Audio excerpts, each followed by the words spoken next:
یہ کہانی واضح کرتی ہے کہ انسان اپنی قسمت کے سامنے بے بس ہے۔ قسمت کی جو دیوی ہے نا، اپنی مرضی سے خوشیاں ڈسٹریبیوٹ کرتی ہے، تقسیم کرتی ہے۔ انسان اس کے اگینسٹ نہیں جا سکتا۔ یہ کہانی ہمیں ایک مغرور قسم کی سیلف سنٹرڈ نفس پرست عورت کی ٹریجڈی بتاتی ہے۔ اس کہانی کو نا ہم ایک دیکھتے ہیں اس کہانی میں کہ غرور کا جو ایلیمنٹ ہے وہ بھی شامل ہے۔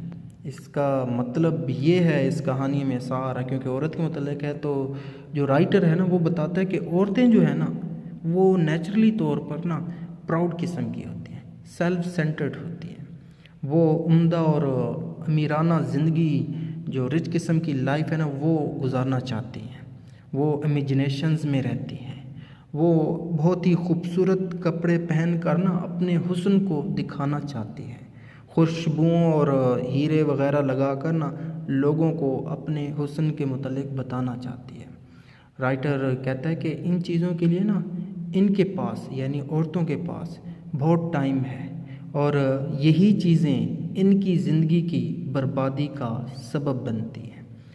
اب ان چیزوں کو کلیئر کرنے کے لیے رائٹر ہمیں میتھل ڈے نام کی لڑکی کی ٹریجڈی بتاتا ہے، اس کا المیہ بتاتا ہے۔ میتھل ڈے ایک مغرور اور سیلف سینٹرڈ خاتون تھی۔ وہ ایک غریب خاندان میں پیدا ہوئی، لیکن وہ رچ قسم کی زندگی گزارنا چاہتی تھی۔ وہ اپنی جو پریزنٹ لائف تھی نا اس سے مطمئن نہیں تھی، سیٹسفائیڈ نہیں تھی۔ وہ ایسی زندگی گزارنا چاہتی تھی جس میں نوکر ہوں، ویٹر ہوں، اور وہ اس کی خدمت کر رہے ہوں اور اس کے آرڈرز کو مان رہے ہوں۔ لیکن انفارچونیٹلی، بدقسمتی سے، اس کی شادی ایک کلرک سے ہو جاتی ہے۔ اس کا جو ہسبینڈ تھا وہ ایجوکیشن میں نا نوکری کرتا تھا، ڈپارٹمنٹ آف ایجوکیشن میں۔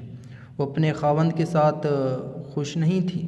وہ خوشی اور عیش و عشرت کی زندگی گزارنا چاہتی تھی، لائف سٹائل وہ اچھا چاہتی تھی، لیکن یہاں پہ وہ اس کو ایسا نہ ملا۔ اس عورت کو نا پارٹیوں اور دعوتوں میں نا شرکت کرنی تھی۔ یہ چاہتی تھی کہ میری لائف میں پارٹیز وغیرہ ہوں۔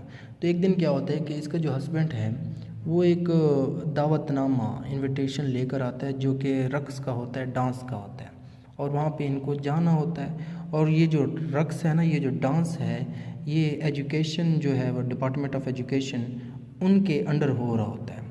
اور اس کارڈ کو جب یہ لڑکی حاصل کرتی ہے، اچیو کرتی ہے، تو یہ بہت خوش ہو جاتی ہے۔ جب اسے معلوم ہوتا ہے نا کہ اس ڈانس میں شامل ہونے کے لیے اس کے پاس مناسب کپڑے نہیں ہیں، کوئی خاص قسم کے فلیمبوئنٹ کوئی کپڑے نہیں ہیں اس کے پاس، تو یہ بہت افسردہ ہو جاتی ہے، مایوس سی ہو جاتی ہے، پریشان سی ہو جاتی ہے۔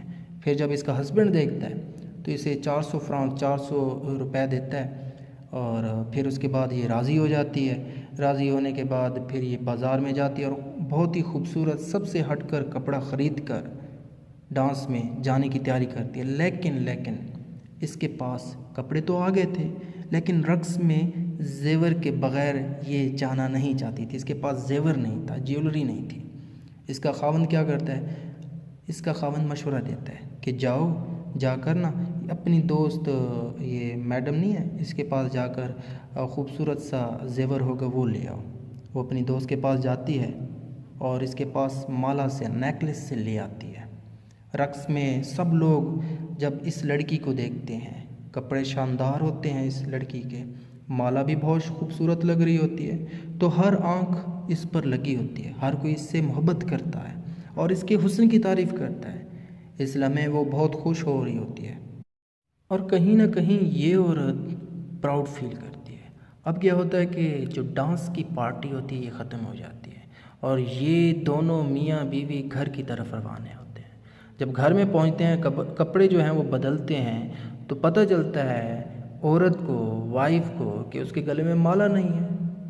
اب جب یہ پتہ چلتا ہے تو ہسبینڈ جو ہوتا ہے بھاگ کر جاتا ہے اس جگہ پہ جہاں پہ یہ تھے پارٹی میں، وہاں پہ دیکھتا ہے، لیکن کہیں بھی کچھ بھی نہیں ملتا۔ اب میڈم آ جاتی ہے۔ میڈم کو مالا تو واپس کرنا تھا، لیکن مالا تھی نہیں، تو اب کیا ہوتا ہے کہ یہ لوگ، یہ ہسبینڈ اور وائف دن رات محنت کرتے ہیں، خوب محنت کرتے ہیں، اور مالا کے جو پیسے ہیں وہ بنا کر پھر کئی سال بعد واپس کرتے ہیں۔ لیکن سب سے بڑی ٹریجڈی ان کے ساتھ کیا ہوتی ہے، جب ان کو پتہ چلتا ہے کہ وہ مالا جو تھی، وہ جو نیکلس تھا وہ تو جعلی تھا۔ اس کہانی میں ہمیں جو رائٹر ہے وہ یہ بتانا چاہ رہا ہے اس نیکلس کے ذریعے کہ یہ دکھاوے کی جو زندگی ہے نا، یہ جھوٹی ہے، کبھی بھی ختم ہو جائے گی۔ ریالٹی کی طرف آؤ، حقیقت کی طرف آؤ، کیونکہ ایکچولی جو لائف ہے نا وہ ریالٹی ہے۔ امیجینیشنز کی دنیا دھوکہ ہے، دکھاوے کی دنیا دھوکہ ہے، اس سے بچنا چاہیے۔ تو اسی کے ساتھ یہ کہانی ختم ہو جاتی ہے۔ امید کرتا ہوں آپ کو پسند آئی تو لائک کیجیے گا، سبسکرائب کیجیے گا، دوستوں کے ساتھ لازمی شیئر کیجیے گا، اور آپ کے سیلیبس کی ساری سٹوریز آپ کو اس چینل کی پلے لسٹ میں مل جائے گی۔ Thank you for watching this.